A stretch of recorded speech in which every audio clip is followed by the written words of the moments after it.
In this topic, we're going to talk about inflation.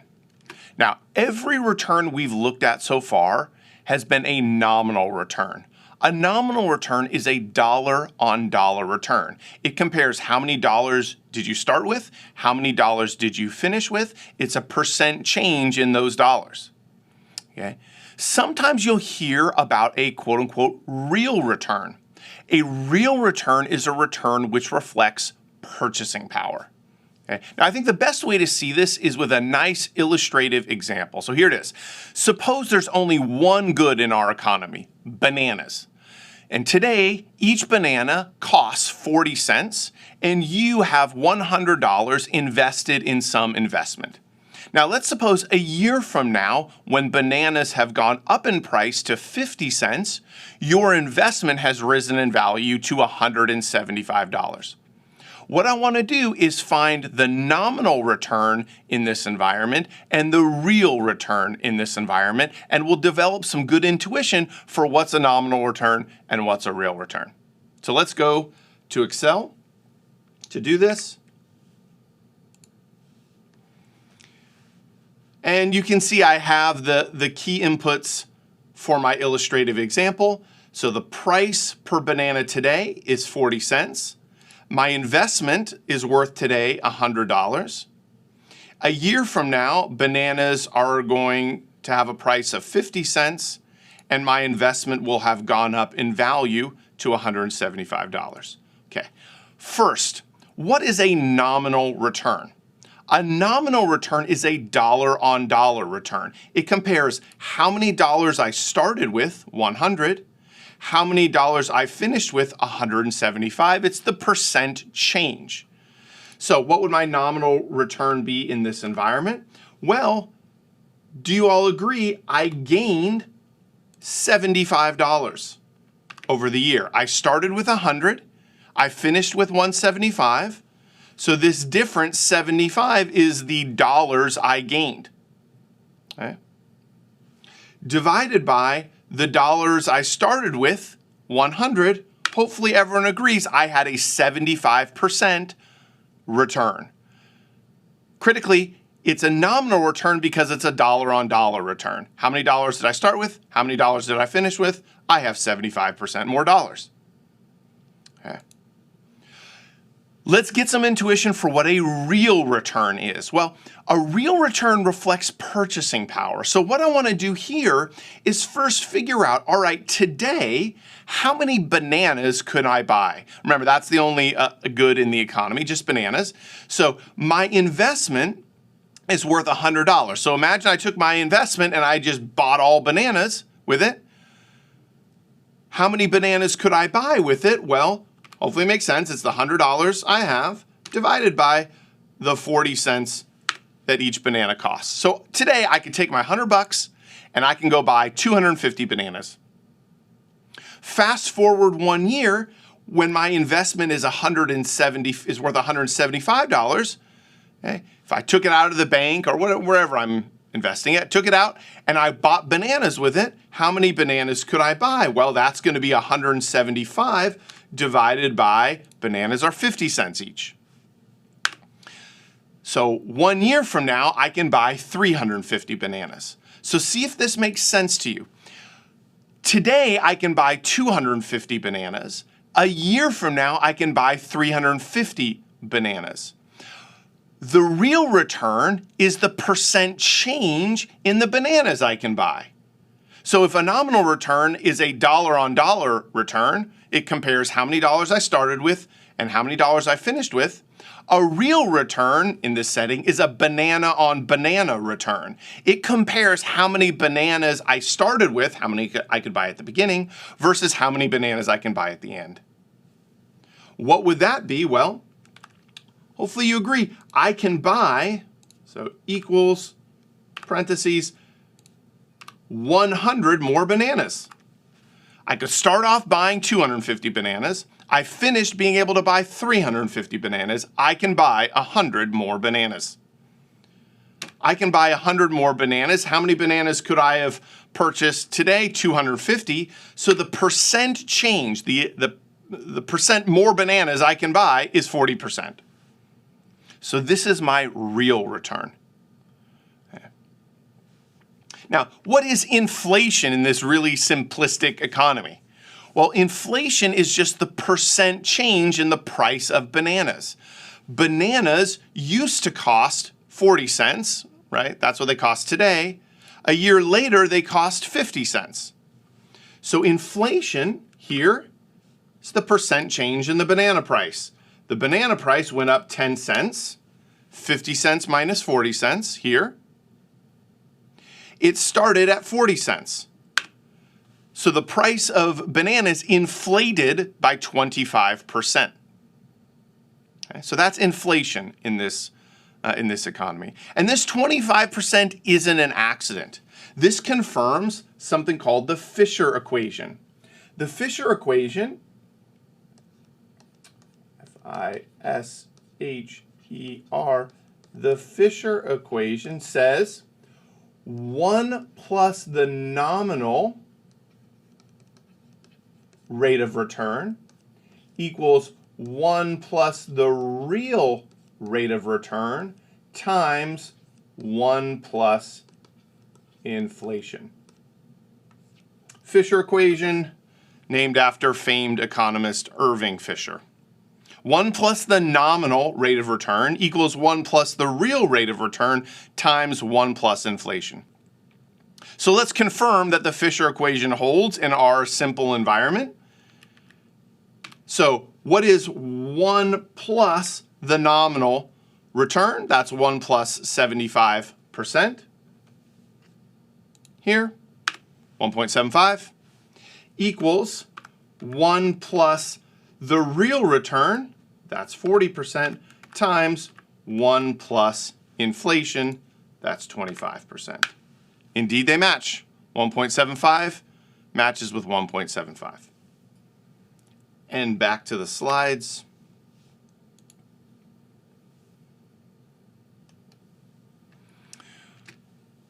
All right, so in the real economy, we don't just have bananas, we have lots of goods. So how is inflation measured in our economy? Inflation is measured by a percentage increase in the price of a representative basket of goods. That representative basket of goods is called the Consumer Price Index. So the change in the Consumer Price Index is inflation. You can think about that basket of goods being things like eggs and gasoline and the price of rent and so on and so forth. So this amount is measured at every point in time. Okay? And the percentage change in the price of that representative basket of goods is inflation in the US. Okay? So for example, if this group of goods cost $100, okay, and the same group of goods a year later cost $105, then we would say prices have risen 5%, aka inflation is 5%. Notice here the purchasing power of a dollar I had in my wallet a year ago compared to today. If inflation is 5% over that period, that dollar I pull out and use, right, has less purchasing power a year later. Let's look at an example. So suppose someone had the following stream of nominal income. They had $10,000 today, and then it was growing at 10%. Okay? So they have $10,000 today. They're going to receive 10% more a year from now, 10% more a year after that. So their income is growing at 10%. Okay? And let's suppose we're in this aforementioned setting, okay, where the CPI starts at $100 and the rate of inflation is 5%. Okay?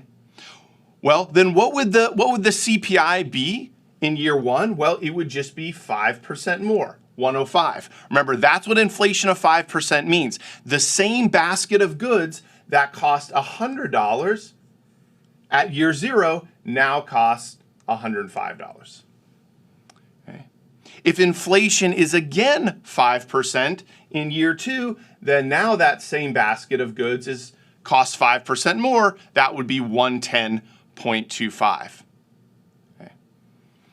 And you can see a dollar that I had in my wallet at year 0 can buy $1's worth of these goods at year 0. But that same dollar, if I pulled it out in year 1 and then in year 2, purchases less goods, right? It has less purchasing power. So we say the real value of that dollar is falling. Why? Because the price of the goods is rising here. Let me show you how I make these calculations over in Excel. So I am on the next slide here. So what are the inputs to the problem? Inflation is 5%. Remember, I have someone who starts out with nominal income of $10,000 today, and it's growing at 10%. So 10,000 to 11,000 to 12,100. Okay. So the CPI in year 0 starts at 100. If inflation is 5%, then how do I get this 105? It's just the original 100 multiplied by 1 plus the rate of inflation. Okay. In year 2, I'm going to start with year 1 CPI. So that would be cell C6 and multiply by 1 plus the rate of inflation. Okay. Notice if I change inflation to be some smaller number, let's say 3%, right? Then the CPI will go from 100 to 103 to 106.09. Okay. So the change in the CPI is inflation. Okay. Let's go to this column, the real value of $1. Okay. How am I calculating it? Well, the CPI starts at 100. So this real value of $1 calculation in year 0 is just 100 divided by the CPI, which is 100. So that's why it starts at 1. This is definitional. This is the benchmark. Okay. But in year 1, I'm going to have 100 divided by the CPI again. This is going to be a number now below $1. Why? Because the CPI has risen. Okay. So think about, again, $1 that I just kept in my pocket between year 0 and year 1. It has less purchasing power now in year 1. Hence, you see a below $1 amount, 95 cents approximately. Because the CPI goes up again another 5%, okay, now I have even less purchasing power. 90 cents here. So imagine someone who has nominal income, again, starts at 10,000, grows to 11,000, then grows to 12,100. We would say their real income would be what? Well, it's just the nominal income times the real value of every dollar that they have. So when they started off at $10,000 here, their real income would just be 10,000 times this 1. Okay, which is 10,000. So just cell F5 times cell E5. Okay, but in year 1, someone, yes, has 11,000 nominal dollars, but in terms of year 0 purchasing power, it's as if they only had $10,476.19. Okay? How did I get that? I took that nominal income they had, 11,000, and I multiplied it by the real value of $1. Okay. Why, again, remind yourself, why is this 10,476.19? Why is this not 11,000? It's because I have less purchasing power. $1 doesn't go as far anymore. Why? Because I had inflation in year 1 of 5%, right?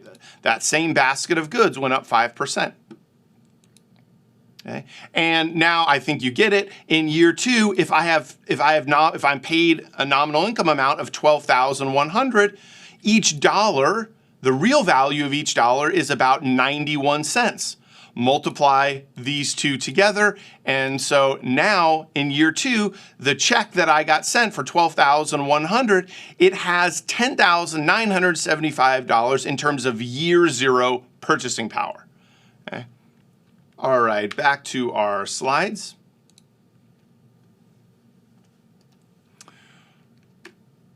All right, let's look at CPI and inflation over time. So the US government first published the CPI, the Consumer Price Index, in 1921. And when they did that, they went back and actually estimated what that same basket of goods would cost in 1913. So what I'm showing you on this slide is the first 100 years of CPI. Okay? So it starts from the very beginning here.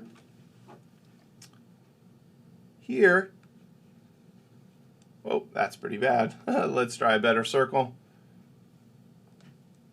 So here in 1913, a basket of goods cost about $10. So this standardized basket of goods costs $10. Fast forward to 2013, that same basket of goods now costs about $233.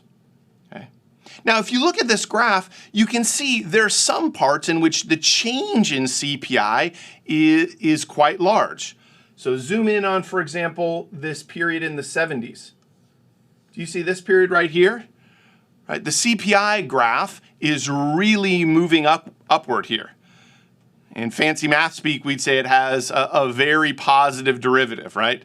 The slope of the tangent line here is tilting quite vertically here, okay? Well, when we go and look at actual inflation data, then it's not going to surprise you that this period in the 70s was quite inflationary, right? We had high levels of inflation in the 70s. You can see that again right off the CPI graph confirmed here. So inflation, what I'm showing you in this slide, is year-over-year change in the CPI. That is inflation. Okay? And you can see this period that we identified in the previous graph has high levels of inflation, sometimes between 10 and 15%. All right, so just to review, the nominal rate of interest is a return expressed in actual dollar amounts. The nominal return is a dollar-on-dollar return.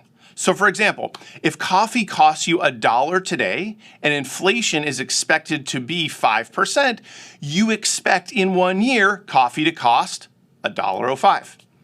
Okay? If you invest $100 today, which is equivalent to 100 coffees, at a nominal rate of 8%, you're going to receive 108 actual dollars in 1 year. However, because prices have increased, each dollar is worth less.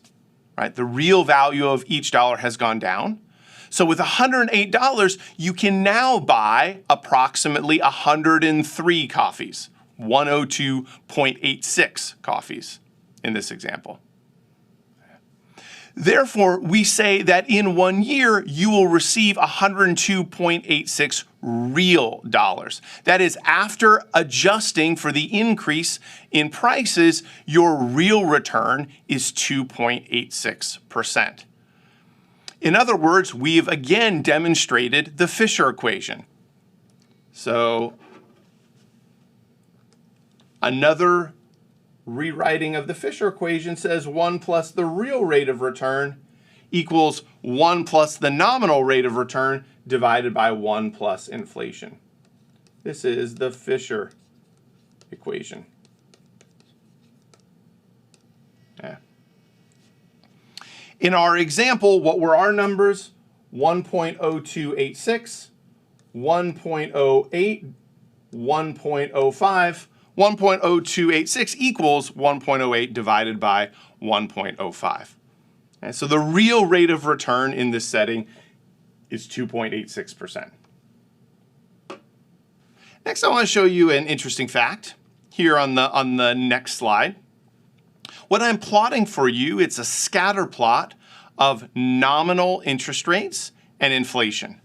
So this is about 70 years worth of rates and inflation. If you look at the scatter plot, you can immediately see nominal rates and inflation are positively correlated. Empirically, through time, they have been positively correlated. So ask yourself, why might that be? Why might nominal rates and inflation be positively correlated? Well, let's think about it.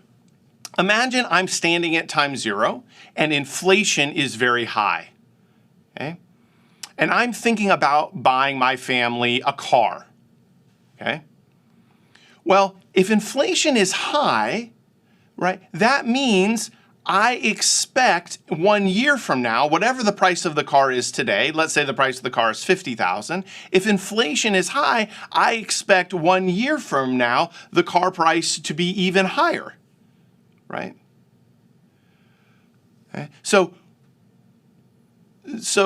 central banks who see that fact will think, a consumer is going to want to buy the car today because they're worried about the price being considerably higher a year from now.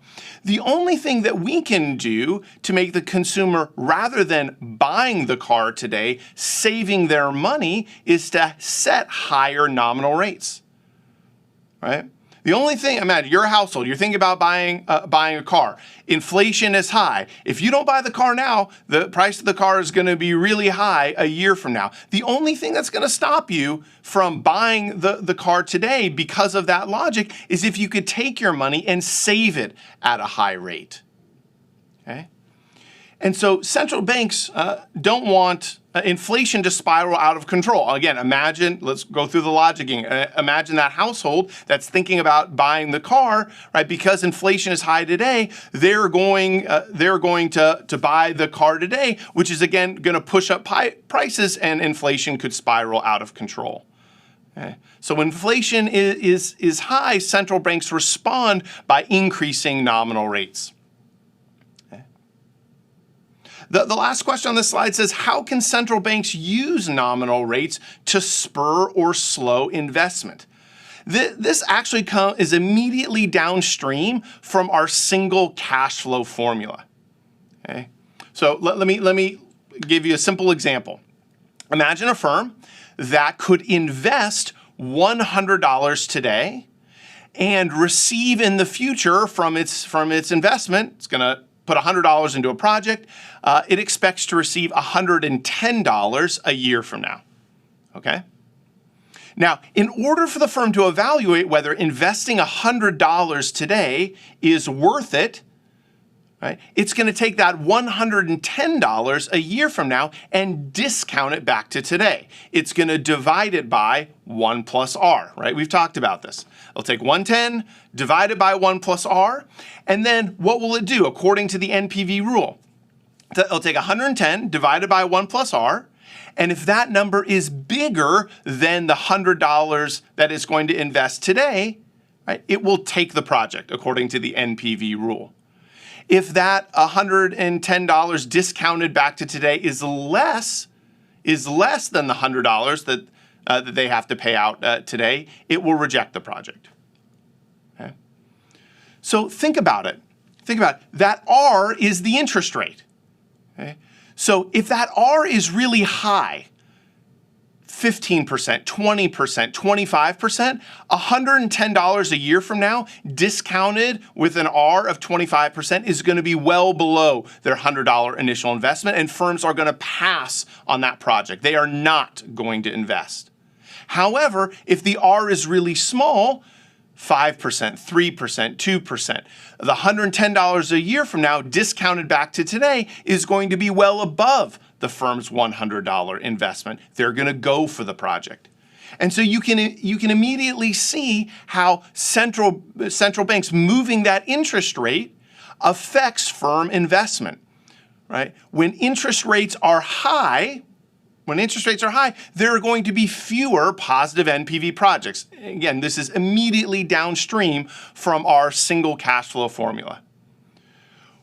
When interest rates are low, there are going to be a lot more positive NPV projects. So for example, if the central bank wanted to spur investment, it could lower nominal interest rates.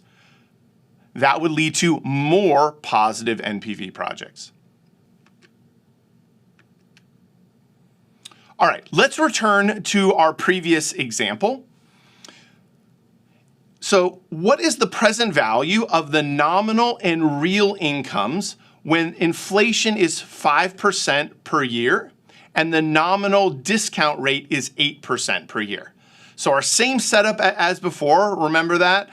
We have someone who has nominal income of $10,000 in year 0, $11,000 in year 1, $12,100 in year 2. We figured out the corresponding real income, but the question is, what is the present value of these nominal and real incomes when inflation is 5%? That was the setup in the problem, and the nominal discount rate is 8% per year. So let's go to Excel to do that.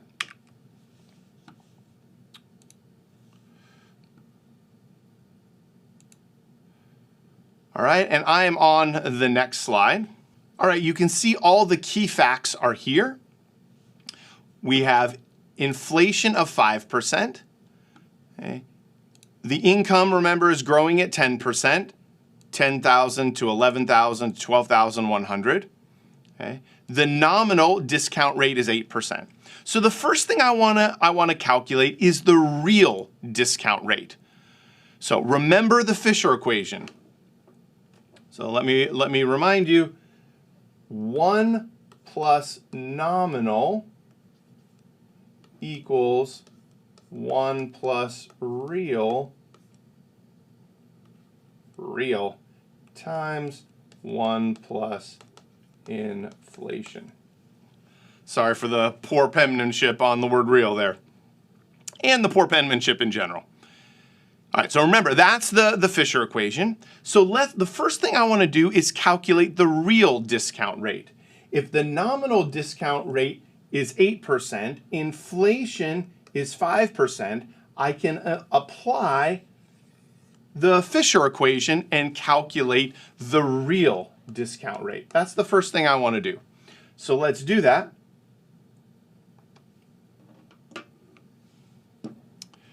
So it's going to be 1 plus the nominal discount rate divided by 1 plus inflation minus 1. And there's our 2.86%. So that's our real discount rate. Good. All right. And if we scroll over, we can see, again, the table setup that we've walked through before. Again, here's year 0, here's year 1, year 2. Here's the CPI throughout. That reflects a 5% rate of inflation each period.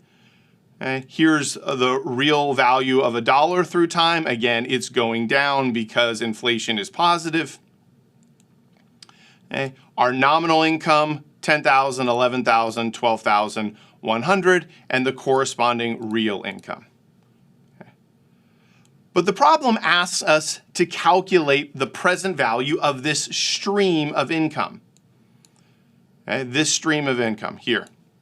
10,000, 11,000, 12,100 in nominal terms, 10,000, 10,476, 10,975 in real terms.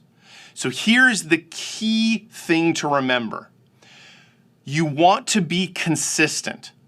Discount nominal cash flows at a nominal discount rate. Discount real cash flows at a real discount rate. Let me say it again, it's important. Nominal cash flows need to be discounted at a nominal discount rate. Real cash flows need to be discounted at a real discount rate. Okay? And we'll see if you discount nominal at nominal and real at real, it doesn't matter whether the terms are nominal or real. We're going to see that in a moment. Okay, so let's do it. Let's find the present value of the nominal cash flows discounted, again, at a nominal discount rate. Okay, so let's do that. So I'm going to take my year 0 nominal income of 10,000, and I'm going to divide it by 1 plus the nominal discount rate. And I'm going to put the dollar signs,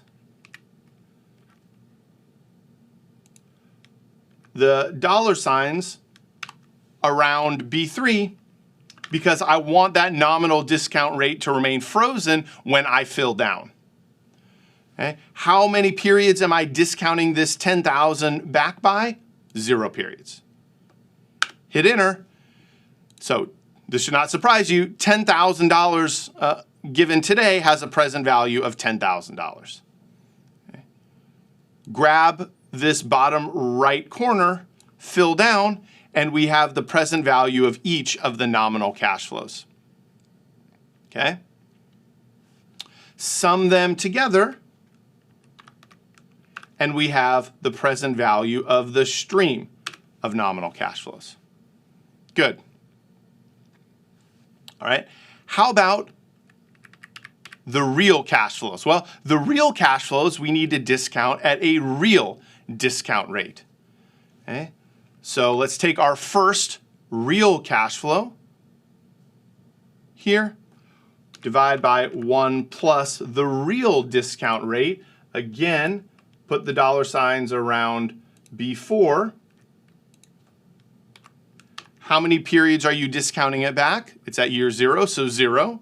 Hit enter. $10,000, present value of $10,000 is of course 10,000. Okay. We're going to fill down, and what do you know? When you fill down, you get exactly the same numbers. Therefore, of course, the sum of the present values is going to be identical. Okay. So the key thing to remember here is be consistent. Discount real cash flows using a real interest rate and discount nominal cash flows using a nominal interest rate. In general, when we're working problems, we're almost always dealing with nominal flows and nominal rates. By default, you should assume the problem is quoting to you a nominal cash flow and a nominal rate. And in general, in terms of solution techniques, it's often easiest to keep everything nominal. And again, if you keep everything nominal, you're going to be fine. Where people sometimes get into trouble is the mixing. You know, having a nominal cash flow that they're discounting at a real rate. That's where errors are made. So the guiding principle is be consistent. Discount real cash flows at a real rate, nominal cash flows at a nominal rate. All right, the last item I want to discuss before we do some practice problems is an opportunity cost of capital. So far, when we've been dealing with discounting future cash flows, the discount rate has just been dropping from the sky. I've just been giving it to you. But theoretically, principally, where should that discount rate come from? Intuitively, what should it be? Well, it should be what's called an opportunity cost of capital. What is an opportunity cost of capital? Definition, you see it in the slide in front of you. An opportunity cost of capital, or sometimes just shortened to be cost of capital, is the best available expected return offered in the market on an investment of comparable risk and term to the one being considered. So if you're considering an investment that has a great expected return, let's say, its opportunity cost of capital is, all right, if I didn't do this investment, what is the best available alternative? What is that best available alternative's expected return? Again, with a matched investment, an investment that has similar risk and similar term. Okay? That's an opportunity cost of capital. What are you giving up? What's the best available thing you're giving up if you don't go with the proposed investment? Okay, let's look at an example and it'll help us get some intuition. Suppose a friend offers to borrow $100 from you today and in return pay you $110 1 year from today. Looking in the market, you scan the market for other options for investing your $100, right? You think about investing it with your friend, giving him the 100, and he'll give you 110 back in a year. But if you didn't give the 100 to your friend, you find your best alternative option that you view as equally risky as your friend has an expected return of 8%. What should you do? Well, hopefully your mind intuitively says, well, if my friend is giving me 10% and my best alternative that has similar risk and term as my friend is 8%, then I should go and invest it in my friend. And you're absolutely right. But let's see the math behind it. So we're jumping to Excel. Okay, next slide. So the amount you're going to lend today to your friend is 100. he's going to return 110 in 1 year, and you find the best alternative has an expected return of 8%. So what should you do? Well, the return on your friend investment would be what? Well, it would be 110 divided by 100 minus 1. I'm sure all of you did this in your head. It's a 10% return, right? Start with 100, finish at 110. That's a 10% rate of return. Okay. The return on an alternative with the same amount of risk is 8%. Again, we call this the opportunity cost of capital. If I didn't give the money to the friend, what rate of return could I have gotten? 8%. So obviously your friend is giving you a return of 10%. The opportunity cost of your capital is 8%. Clearly you should go with your friend. Lend to your friend. Okay. But in our framework, we can show that lending to the friend is also a positive NPV investment. Why? Well, first, what we're going to do is take the present value of the friend's cash flow in 1 year. Remember, we're giving the friend $100 today, and we're receiving $110 a year from now. So what's the present value of this $110 we're receiving? It's going to be 110 divided by 1 plus the opportunity cost of capital. Again, the discount rate for that amount we're going to receive in the future should be the opportunity cost of capital. Okay. Theoretically, intuitively, that's the rate you want to discount it by. If you didn't invest in this, what's the best rate of return you could have gotten on something with similar risk in term? Okay. And that's our 8%. So the present value of the friend's cash flow that arrives in 1 year, that's 110, the present value of that is 101.85. Remember, the cost today is 100. We have to pay out $100 in order to receive this thing that has a PV of 101.85. Therefore, our net present value is just the difference between the two. Going with your friend investment is like having an extra $1.85 cash in your pocket today. Let's jump back to the slides and do some practice problems. All right, practice problem 1. Says you receive a raise of 4% this year, but you read that inflation has been 2% over the year. How much has your real purchasing power increased? So your wage went up 4%, but the cost of goods and services went up 2%. How much has your real purchasing power changed? All right, let's do it in Excel.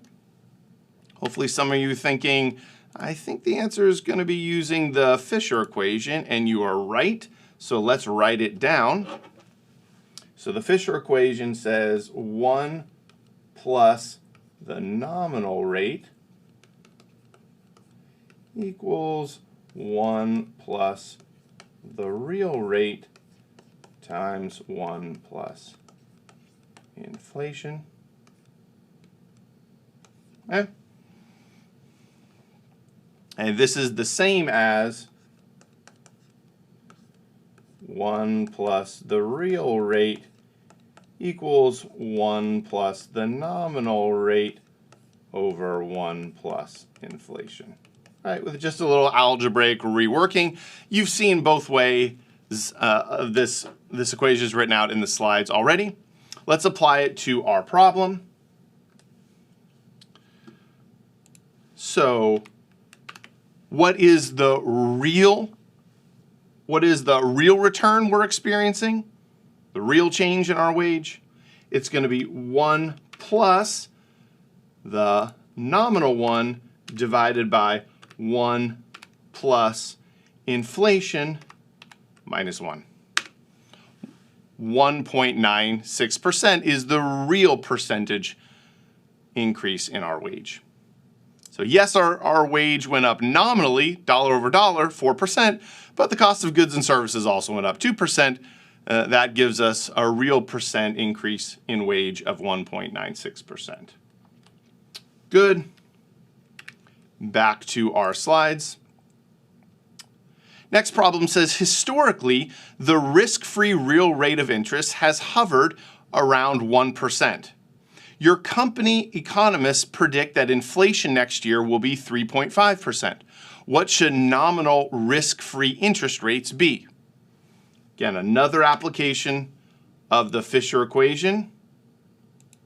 I won't write it down again because I just wrote it down. Hopefully you're starting to remember it. So we have the real rate of interest, 1%, inflation, 3.5%. So what is the nominal rate of interest? Well, it's going to be 1 plus the real rate times 1 plus inflation minus 1, according to the Fisher equation. So that is 4.54%. Good.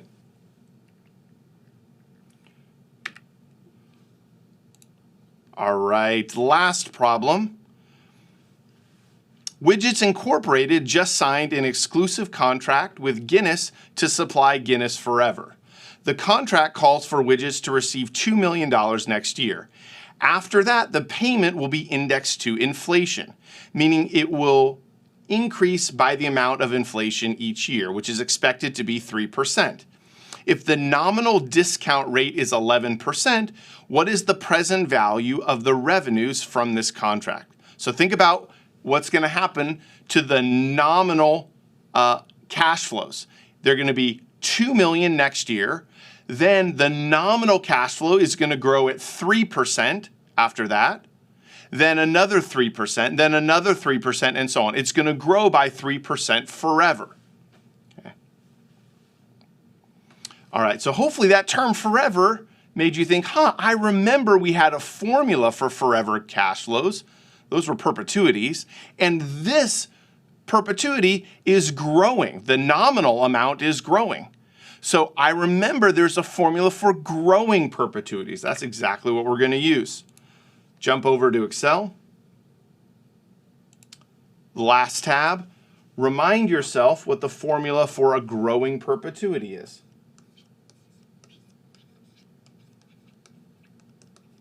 Present value of a growing perpetuity is the cash flow that's arriving 1 period from now divided by R, the discount rate, minus G, the growth rate of that cash flow. Okay? Let's map them. The cash flow, that's the 2 million. The growth rate, that's here, 3%. And the discount rate is here, right? That's going to be 11%. Okay, so we're just going to apply the growing perpetuity formula. Notice that keeps all the cash flows nominal, right? These are the actual dollars of the cash flow. It's going to start at 2 million, then grow at 3%, then 3%. All those cash flows are nominal. The discount rate I'm using is nominal. Remember the consistency principle. Match nominal cash flows with a nominal discount rate and you're fine. And that's what we're doing here. All right, let's do it. Equals cash flow divided by R minus G. So the present value of that growing infinite stream of cash flows is 25 million. All right, and that's it.